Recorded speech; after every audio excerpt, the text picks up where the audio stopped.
What's up, guys? Mason the Rock Henderson here. So, location's a little bit different. I will talk about that in a future video, but let's get into this. So, as the title says, this is kind of a January transfer window recap for Chelsea because I didn't get to see the game today at all. I didn't even get to listen to it because I had soccer practice for the team I coach for, and NBCSN Gold app still sucks, so yeah, I wasn't able to see the game at all. Obviously, heard the result, saw the goals on the highlights, and am rightfully pissed for many, many reasons. And so I just thought about it and I thought, you know what? Part of the problem we had today was involving the transfers. And so I just thought, you know what? Let's talk about the January transfer window in a nutshell, as well as talking about the impact it had on the game. And then I could talk about the game a little bit. So I just want to talk about how bad things have gotten for our transfer. I mean, obviously, people have joked about how bad we are for so long because of all the different players we let go that are now at other Premier League clubs tearing it up. They've talked about how we've let some very talented youth prospects go, how we loan out a lot of youth prospects and we never really give them a chance. The transfer window problems go beyond that, though. And this January transfer window, it just sort of escalated. First of all, Diego Costa leaves at the beginning of the transfer window, which, frankly, I mean, it was already a done deal. That was more of a summer thing that happened between him and Conte. They weren't able to sort out the deal before then, though. That was all said and done before. But let's talk about the players we allowed to leave. First of all, we let Musonda go out on loan. Why? And on top of that, not just out on loan, he's out on loan for the next year and a half. I don't know if I'm reading this right, but I saw he went out to Celtic until the end of the 18-19 season. That's next season. You're letting him go out on loan for a year and a half? What the hell? Hello? We need a player like him right now. We've got Hazard, we've got Pedro, and we've got Barkley right now. Willian is out injured. Barkley, still not to full fitness. Pedro, not having a good season so far. So realistically, we've just got Hazard. Musonda was a player who might have been able to step in. Yes, Conte hasn't been giving him time, and I'll complain about Conte later, but why let him go out on loan for that long? What if he starts tearing it up in the Scottish League? Well, let's bring him back. Let's give him more of a challenge. No, let's send him out for a year and a half. That's smart. We let Baba Rahman go out on loan for a year and a half. Okay, he's not been a player that I've rated highly in the past, but you know what? We need some backup at the left wing back. We let Kennedy go out on loan. Oh, another one at the left wing back location. Just, no, send him out. Go, leave, get out of here. Why? Why are we doing this? It's like the board has no clue what's going on with the team. Let's see. We only got 2 left backs. Well, 1 realistically, because Kennedy's never really playing. So let's loan out the backup that hardly gets to play. So that way we only have Alonso. And then let's wait to sign another left back until the next to last day of the transfer window. Stupid. And then this whole debacle with Giroud and Batshuayi. First of all, if it's going to be done, get it done sooner. I don't really have a problem with bringing in Giroud. Don't get me wrong. I don't think he's going to be a fantastic player. Maybe he'll prove me wrong. I'd love for him to prove me wrong. But, I think it's a different type of player. Maybe he'll bring something a little bit different to the team. I'm excited to see what he's got.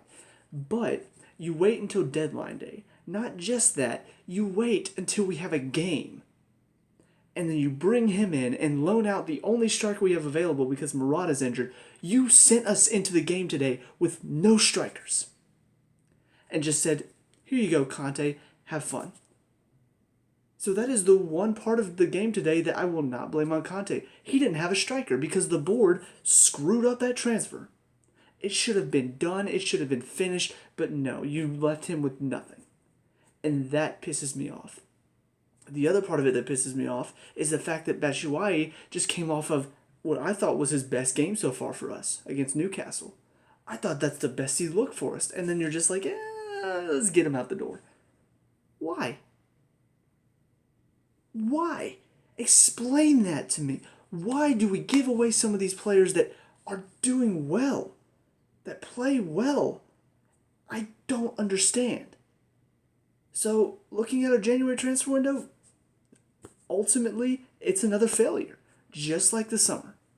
I think in the summer we didn't get the business done, we didn't get the players in that we needed. January, same thing.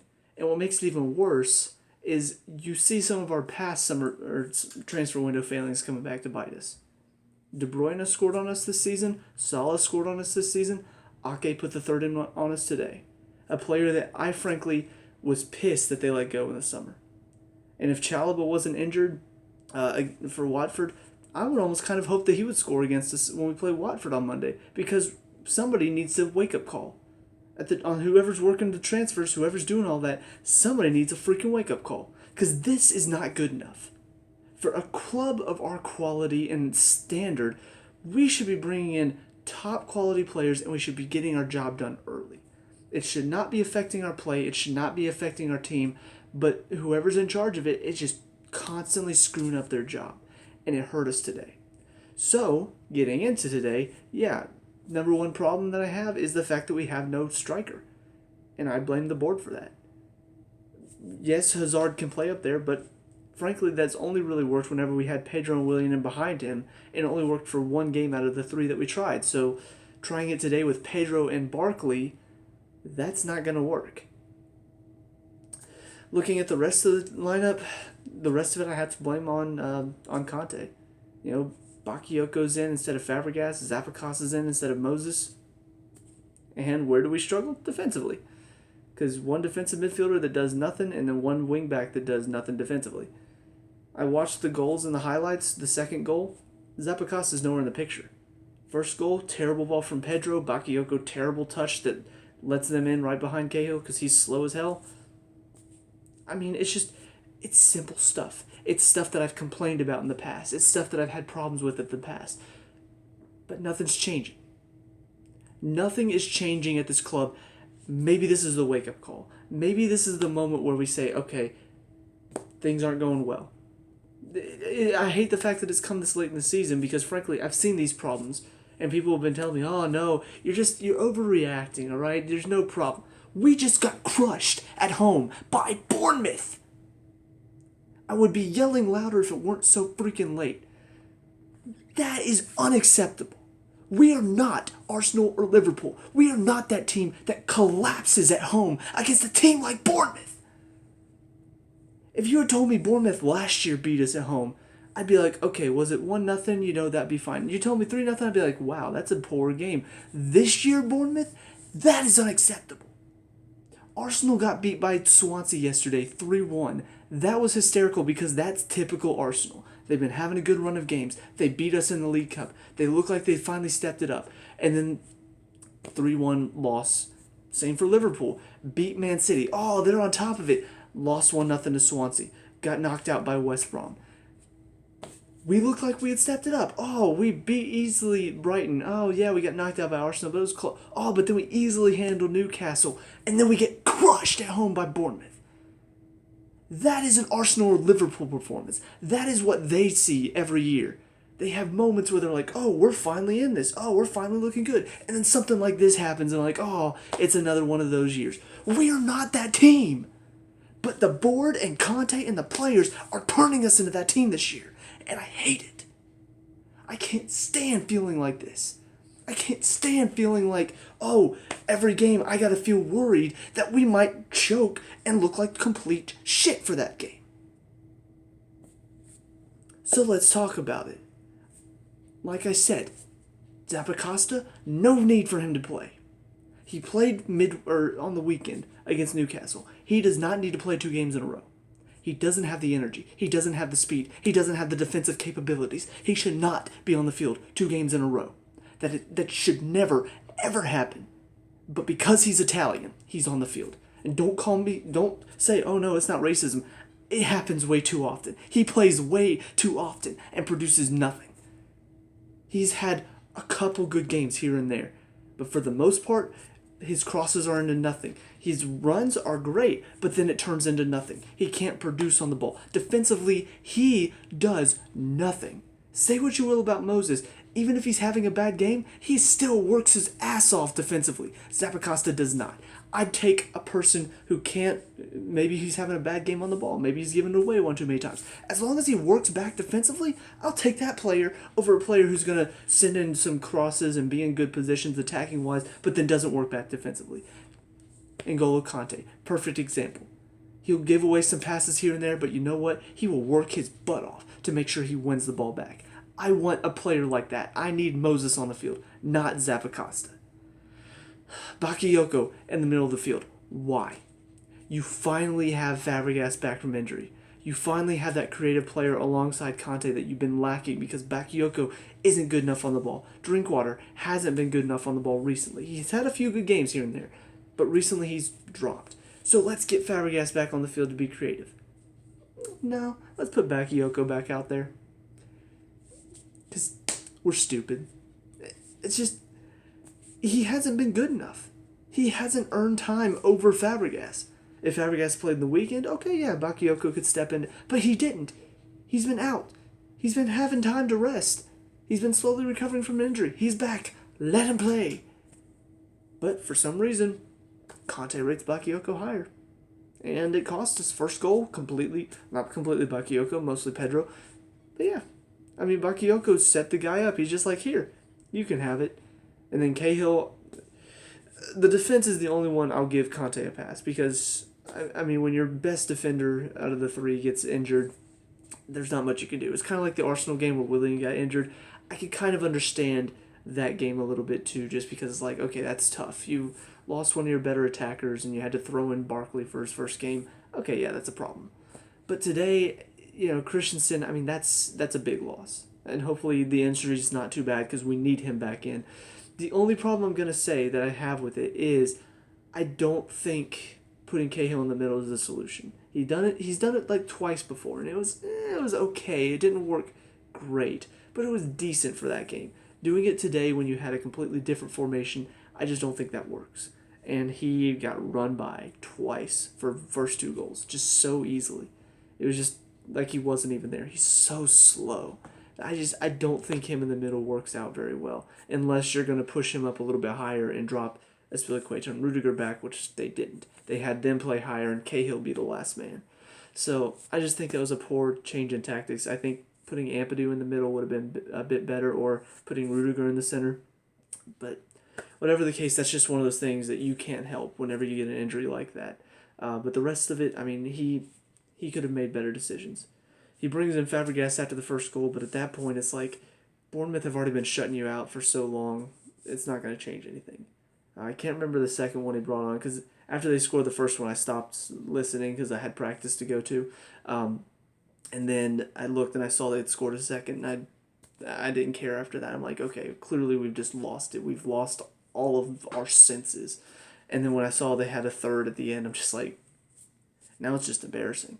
Now you're just showing that you can't even make the score respectable. You can't even draw yourself back into it and at least make it a 2-1. Okay, well, at least you fought back. No. Like, you look at Burnley, the first game of the season. When they fought back and made it 3-2, I'm like, okay, well, it was at least respectable. We showed we had some fight back. We had the desire to get back into it. What happened today? You couldn't even score on Bournemouth. And once again, I have to ask the question, why is Ake there? And clearly, I didn't get to see it, but clearly if he was able to help his team keep a clean sheet, we could use somebody like that here. We could use a player that can keep a clean sheet here. But our transfer window, people are just like, nah. Oh, a good young player, get him out of here. We don't want that. We don't want good young players here at Chelsea. We only want older guys that can't do the job like Cahill. Because Ake is clearly better than Cahill, so we don't want Ake. We want Cahill. So I've had my little rant. I've done about all I can do as far as a fan is concerned. You know, I've complained about it. I've talked about the problems. I've made clear the problems. But as long as the people in charge of the club, as long as they don't see the problems, as long as they continue to make the same stupid mistakes, you know, they continue to just completely screw up the transfer market. They continue to put in players that don't deserve it. As long as all that keeps happening, we're never going to see a title again. We'll become an Arsenal or a Liverpool because that's how it is for them. The transfer window is where they fail. Liverpool, they need defenders. They need players that can help them defensively, and they never go do it. They fail every transfer window. They went and got Van Dijk, spent a ton of money. Not good enough for them. They needed somebody better than that. Arsenal always get that one player. It's like, oh, that one player, he's going to be good, but you need other players around him to help him. Aubameyang going to Arsenal, everybody's like, oh, it's going to be great. He doesn't have the help. You got rid of Sanchez. That's your help that he needed. You put Aubameyang and Sanchez together, sure, that's a great attacking duo, but you took him out. Ozil is too lazy. Lacazette, not good enough. And so they're going to struggle, even with bringing Aubameyang in. And that's how it feels with us. Bring in Giroud, great. But, what good does the one striker do if you don't have players that can help get the ball in? If you don't have players that can help him up top?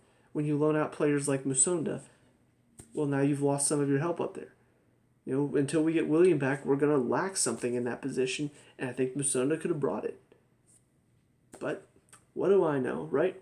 It's not like I've been talking about how we've been having problems throughout this entire last 2 or 3 months, and now all of a sudden, a full circle, here we are, and everything that I've been talking about has come into pass. So that's it for me. I'm tired. I'm ready to go to bed. So let me know what you guys think down in the comment section below. What were your thoughts on this transfer window and this game? Let me know what we can talk about and discuss, all that good stuff.